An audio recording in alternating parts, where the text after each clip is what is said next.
Good morning student, विस्तार में आपका स्वागत है। हम पढ़ रहे थे सेट थ्योरी। इसके अंदर वो अपन कर रहे थे कुछ प्रैक्टिकल प्रॉब्लम, यानी कि सेट थ्योरी के अंदर जो भी अपने थ्योरी पढ़ ली थी उसके बेसिस पे अपन प्रैक्टिकल प्रॉब्लम कर रहे थे। तो इसमें अपन ने एग्जाम्पल 23 एंड 24 कर लिया था। आज अपना एग्जाम्पल है 25 में देखो क्या दे रखा है। अपन क्वेश्चन पढ़ लेते हैं पहले।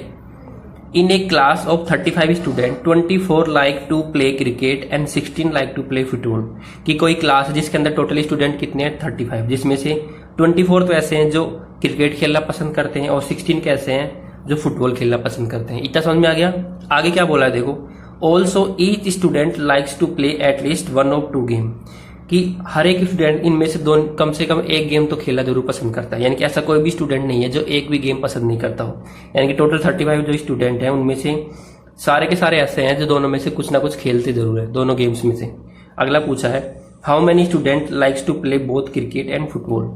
तो देखो अपन इसको कैसे सोल्व करेंगे। तो इसका सोल्यूशन में क्या आ जाएगा, तो मैं पहले यूज कर लेता हूं लेट। कि मान लेते हैं एक्स तो किसको रिप्रेजेंट कर रहा है, number of student play to cricket. तो क्या लिख देंगे अपनी let X represent number of student play cricket.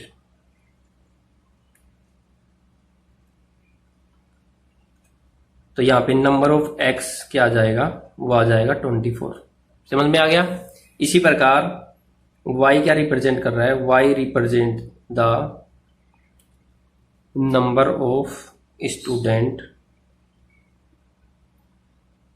Like to play football, जो फुटबॉल खेलना पसंद करते हैं। तो नंबर ऑफ y कितना दे रखा है क्वेश्चन के अकॉर्डिंग, ये दे रखा है 16। समझ में आ गया।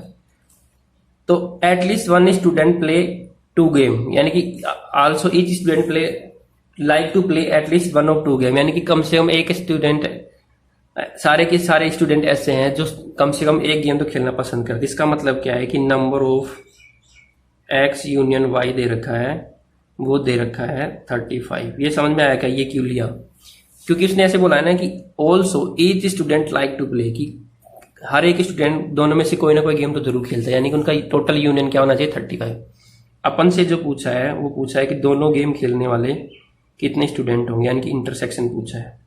इतना समझ में आ गया। इंटरसेक्शन पूछा है तो अपन फॉर्मूला यूज कर लेंगे, जो अपन ने फॉर्मूला पढ़ रखा है। तो फॉर्मूला यूज करने के लिए मैं इसे मैं रफ कर देता हूं। तो देखो फॉर्मूला यूज कर लेते हैं। तो देखो क्या आ जाएगा, इसका सॉल्यूशन क्या आ जाएगा। अपन जो फॉर्मूला जानते हैं, अपन क्या जानते हैं, number of X union Y equal to होता है number of X plus number of Y minus number of X intersection Y. ठीक है, जो जो दे रखा है वो पुट कर दो। ये दे रखा है 35 इक्वल टू ये दे रखा है 24, ये दे रखा है 16 और ये दे रखा है, ये अपन से पूछा है, ये कुछ भी नहीं दे रखा। तो ये कितना आ जाता है देखो 35 इक्वल टू 0 और ये 40 minus number of X intersection Y. ठीक है, अब एक्स इंटरसेक्शन वाई पूछा है तो ये इधर आ जाएगा और ये इधर चला जाएगा। तो X intersection Y equal to कितना आ जाएगा 40 माइनस 35। तो ये आ जाता है 5। ये समझ में आया। तो number of student likes to play both game कितने आ जाएंगे, 5 आ जाएगा। समझ में आ गया कि जो दोनों गेम पसंद करने वाले स्टूडेंट कितने आ जाएंगे 5। ये अपने फॉर्मूला यूज कर लिया। आई थिंक इतना समझ में आ गया होगा। तो देखो अब अगला एग्जांपल है एग्जांपल 26। ये समझ में आ गया ना। सॉल्यूशन है सिंपल, फॉर्मूला यूज करना है और बताना है। एग्जांपल 26 में देखो क्या दे रखा है। देखो क्या दे रखा है एग्जांपल 26 में, in a survey of 400 student in a school 100 were listed as taking apple juice, 150 as taking orange juice and 75 were listed as taking both apple as well as orange juice. Find how many students were taking neither apple juice nor orange juice. देखो क्या कह रहा है कि कोई सर्वे किया गया किसी स्कूल के 400 स्टूडेंट पे। किसी स्कूल में टोटल स्टूडेंट कितने हैं 400 पे एक सर्वे किया गया, जिसमें 100 तो ऐसे थे, यानी कि 100 तो ऐसे थे जो एप्पल जूस लेते थे, 150 ऐसे थे जो ऑरेंज जूस लेते थे और 75 क्या थे, जो दोनों लेते थे, एप्पल जूस भी और ऑरेंज जूस। यानी कि टोटल स्टूडेंट तो 100 थे, जिसमें से 100 तो लेते थे एप्पल का जूस, 150 लेते थे ऑरेंज का जूस, और 75 यानी कि 75 ऐसे थे जो दोनों जूस लेते थे। अब अपन को बताना क्या है, find how many student were taking neither Apple juice NOR orange juice. हमें बताना है कि ऐसे कितने स्टूडेंट हैं जो ना तो एप्पल का जूस लेते हैं ना ही ऑरेंज का जूस लेते हैं। तो अगर यू किसको बताता है, टोटल सर्वे ऑफ स्टूडेंट, यानी कि टोटल कितने स्टूडेंट थे उसको बता रहा है। तो नंबर ऑफ क्या क्या दे रखा है, देखो यहाँ पे सॉल्यूशन में क्या क्या आ जाएगा, एन ऑफ यू दे रखा है। यू का मतलब है कि कितने स्टूडेंट पे सर्वे किया गया, कि टोटल स्टूडेंट कितने थे। तो टोटल स्टूडेंट कितने थे, 400। एक क्या बता रहा है, एन ऑफ ए बताएगा कि जो स्टूडेंट एप्पल का जूस लेते थे उसको बता रहा है। तो एन ऑफ ए बता रहा है number of student were taking apple juice, तो ये कितने आ जाएंगे, 100। इसी प्रकार एन ऑफ बी किसको बता रहा है, ऐसे स्टूडेंट की संख्या को जो ऑरेंज का जूस लेते थे, वो कितने थे, 150। और उनका इंटरसेक्शन दे रखा है। तो N A intersection B, A intersection B का मतलब क्या है कि ऐसे स्टूडेंट, नंबर ऑफ स्टूडेंट जो दोनों जूस लेते हैं, एप्पल का जूस भी और ऑरेंज का जूस भी, तो वो कितने थे, 75। अपन को क्या बताना है, एन ए इंटरसेक्शन बी का डैश। इसका मतलब क्या है कि ऐसे स्टूडेंट बनाना, सॉरी यूनियन, हमें ऐसे स्टूडेंट बताना है जो एप्पल का जूस भी नहीं लेते हो और ऑरेंज का जूस भी नहीं लेते हो। यानी कि ए यूनियन बी का कॉम्प्लीमेंट बताना है, यानी कि जो एप्पल का जूस भी नहीं ले और ऑरेंज का जूस भी नहीं ले। तो N of A union B का कॉम्प्लीमेंट निकालने से पहले मेरे पास क्या आना चाहिए, ए यूनियन बी आना चाहिए। तो सबसे पहले अपन निकालेंगे N of A union B. A union B क्या होता है, N of A plus N of B minus number of A intersection B. ये समझ में आया। जो दे रखा है वो अपन पुट कर देंगे। ए कितना दे रखा है, 100, बी कितना दे रखा है, 150, और इंटरसेक्शन कितना दे रखा है, 75। तो देखो यहां से कितना आ जाता है, ये हो गया 250 हो गया, 250 माइनस का 75, तो ये आ जाता है, यहां से दिखाई दे रहा है ना, 5 7 और 1 175 आ गया। तो N of A union B कितना आ गया, ये इतना आ गया। अब अगर N of A union B का कॉम्प्लीमेंट निकालना है तो ये आएगा N of U minus N of A union B. तो यानी कि 400 में से माइनस कर देंगे 175, तो ये आ जाता है अपने पास। इसको सोल्व करने पर ये आएगा 5 2 और ये आ जाएगा 2 to 5। तो 2 to 5 क्या थे, ऐसे स्टूडेंट थे जो ना तो एप्पल का जूस लेते थे ना ही ऑरेंज का जूस लेते थे। समझ में आ गया। ये तो हो गया फॉर्मूले के बेसिस पे। ये समझ में आएगा ए यूनियन बी का कॉम्प्लीमेंट क्या होता है, U minus A union B. यही होता है कि नंबर ऑफ यू में से number of A union B निकाल देंगे। तो पहले ए यूनियन बी निकालेंगे, तो ए यूनियन बी अपन फॉर्मूला जानते हैं, number of A union B equal to क्या होता है, N of A plus N of B minus N of A intersection B. ठीक है। अब अपन चाहो तो इसको वेन डायग्राम से भी कर सकते हैं। तो देखो वेन डायग्राम से कैसे आएगा, मैं आपको समझा देता हूं। वेन डायग्राम से समझ लो इसी का सॉल्यूशन वेन डायग्राम से समझ लो। तो सबसे पहले तो वेन डायग्राम बना लेते हैं। यहाँ पे ये बन गया वेन डायग्राम। ठीक है। अब इसमें ये तो दे रखा है, टोटल दे रखा है 400, ये ए है और ये बी है। तो ए में कितने दे रखे हैं, 100 है। ठीक है। टोटल कितने हैं, यहाँ पे 100 है। ठीक है। और यहाँ पे कितने हैं, 150। अब अगर मुझे सिर्फ क्या निकालना है, अगर ए यूनियन बी किया और कॉमन कितने हैं, 75, ये है कॉमन। तो ये जो 75 है वो 100 में भी है और इसमें भी है।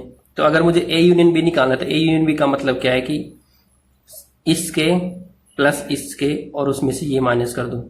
तो यानी कि N of A intersection N of A union B का कॉम्प्लीमेंट निकालना है तो वो क्या आ जाएगा, N of U minus N of A union B. यही होता है ना, N of A union B. यानी कि ये वाला बार वाला पोर्शन चाहिए। तो बार वाला पोर्शन क्या है कि ये टोटल कितने हैं, तो ये टोटल कितना है, 100 और ये 150, 250 और 75। तो ये टोटल कितना है, इससे अगर मैं देखूं तो टोटल कितना है, इसको मैं अगर चेक करता हूं तो ये टोटल कितना है, तो ये अकेला कितना बच गया। अगर सिर्फ एक ही बात करें तो ये कितना बच गया, ये बच गया 75 कॉमन है ना, तो ये 25 बच गया, और इसकी बात करूं तो ये बच गया 75। तो ये कितना आ गया 75 और 50, ये आ गया 100 आ गया। ये समझ में आया, इतना समझ में आ गया क्या। इतना समझ में आने के बाद तो ये टोटल कितना हुआ 25 प्लस 75 प्लस 75, तो कितना हो गया 100, 175 आ गया ना।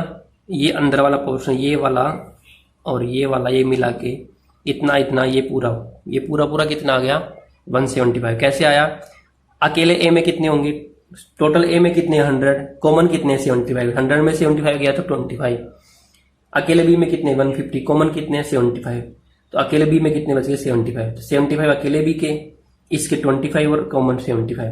ये समझ में आ गया। अब टोटल आ गया 175, इसको 400 में से माइनस कर देंगे तो 400 माइनस 175 तो कितना आ जाता है 225। समझ में आ गया।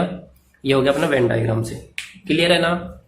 तो ये अपना एग्जाम्पल हो गया 27, सॉरी एग्जाम्पल हो गया 26। अगला एग्जाम्पल है 27 में क्या दे रखा है, there are 200 individual with skin disorder, कि 200 ऐसे हैं जो स्किन डिसऑर्डर से, इंडिविजुअल का मतलब अलग अलग स्किन डिसऑर्डर से हैं, जिसमें से क्या दे रखा है 120 had been exposed the chemical C1, कि 120 तो किससे एक्सपोज हो रखे हैं, केमिकल C1 से, ठीक है, एक्सपोज टू, ठीक है, एंड 52 केमिकल C2, 50 ऐसे हैं जिनको केमिकल C2 से प्रॉब्लम है, ठीक है। एक्सपोज का मतलब है कि केमिकल C2 की वजह से उनको कुछ ना कुछ प्रॉब्लम है, and 32 both the chemical C1 and C2, और 30 ऐसे हैं जिनको दोनों केमिकल से प्रॉब्लम है, C1B और एंड C2B।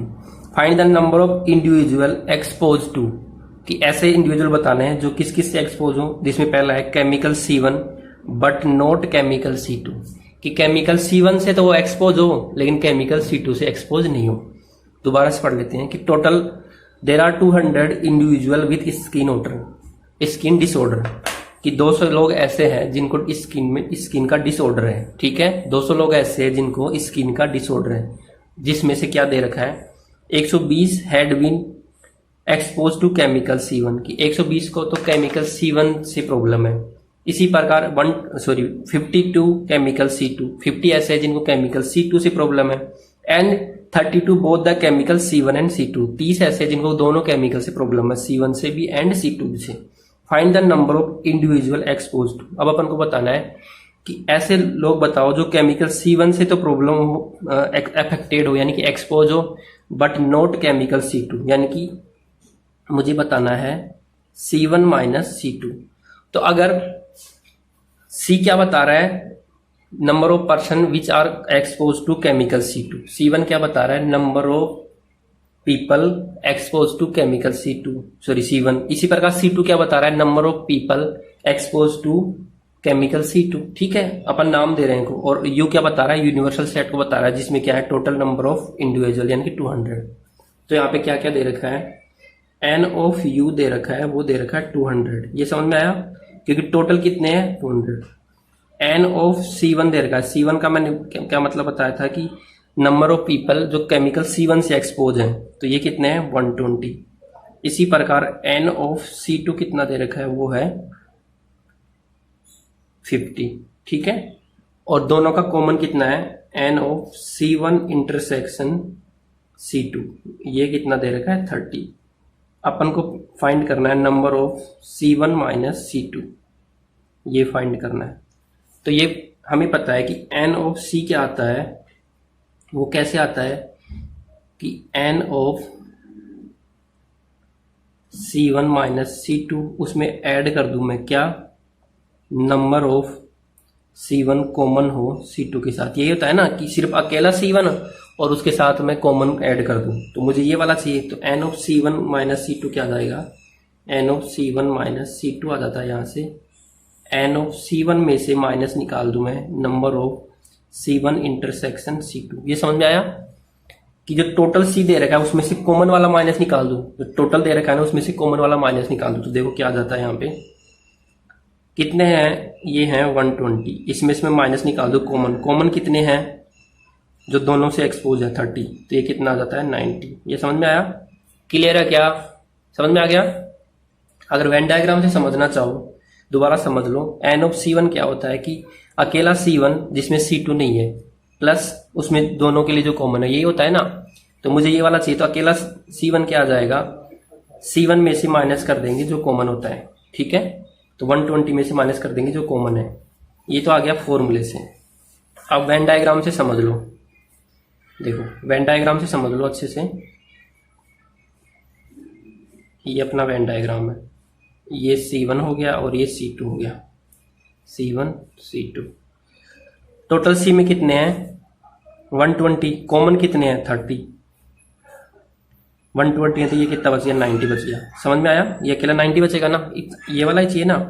इसी प्रकार समझ में आ गया, नहीं समझ में आ रहा, ये देखो ये टोटल है 120, उसमें से ये वाला जो पोर्शन है कॉमन वाला इसमें है 30, तो मुझे ये वाला चाहिए, तो ये वाला कितना आ जाएगा 120 माइनस 30, तो ये 90 आ जाएगा। समझ में आ गया ना। इसी में अगला क्वेश्चन उसने पूछा है, देखो क्या पूछा है, इसी में अगला पूछा है उसने, सेकंड पार्ट पूछा है, number of people exposed to chemical C2 but not chemical C1, कि C2 से तो कम एक्सपोज हो बट C1 से नहीं हो। इसका मतलब वही पूछा है कि N of C2 minus C1 पूछा है, तो सेम प्रोसेस लगाएंगे, क्या आ जाएगा N of C2 minus C1 क्या आ जाएगा कि जो टोटल C2 दे रखा है उसमें से माइनस कर देंगे जो दोनों के लिए कॉमन है, C1 इंटरसेक्शन C2, तो ये कितना आ जाएगा। C2 में कितने स्टूडेंट कितने पीपल्स हैं 50, इसमें से कॉमन कितने हैं 30, कितना आ जाएगा 20 आ जाएगा। समझ में आ गया। इससे समझ में नहीं आ रहा तो ये देखो वेन डायग्राम से समझ लो कि क्या पूछा था कि ऐसे पीपल बताओ जो केमिकल C2 से तो एक्सपोज हो लेकिन C1 से नहीं हो। तो C2 में टोटल कितने हैं 50 हैं, तो ये टोटल आ रहा है ना, ये वाला पूरा पार्ट ये कितना आ रहा है 50 का आ रहा है, जिसमें से ये जो कॉमन पार्ट है वो 30 है, तो मुझे सिर्फ इतना सा चाहिए, इतना सा, तो इतना सा क्या आ जाएगा 50 माइनस 30, यही आएगा ना। 50 माइनस 30 कितना आ जाता है 20। समझ में आया, क्लियर है क्या। अगला क्वेश्चन इसी का अगला समझ लो, थर्ड वाले में पूछा है केमिकल C1 और केमिकल C2, यानी कि number of individual exposed to chemical C1 और C2, तो मैंने बताया था और आ जाएगा, इसका मतलब क्या है यूनियन, तो अब इसने यूनियन पूछा है, तो क्या पूछा है number of C1 union C2 पूछा है, तो हमें पता है फॉर्मूला क्या होता है, यही पूछा है। इसका फॉर्मूला होता है number of C1 union C2 होता है number of C1 plus number of C2 minus number of C1 intersection C2। इतना समझ में आया। अब ये फॉर्मूला दे रखा है, फॉर्मूले में जो जो वैल्यू दे रखे पुट कर दो।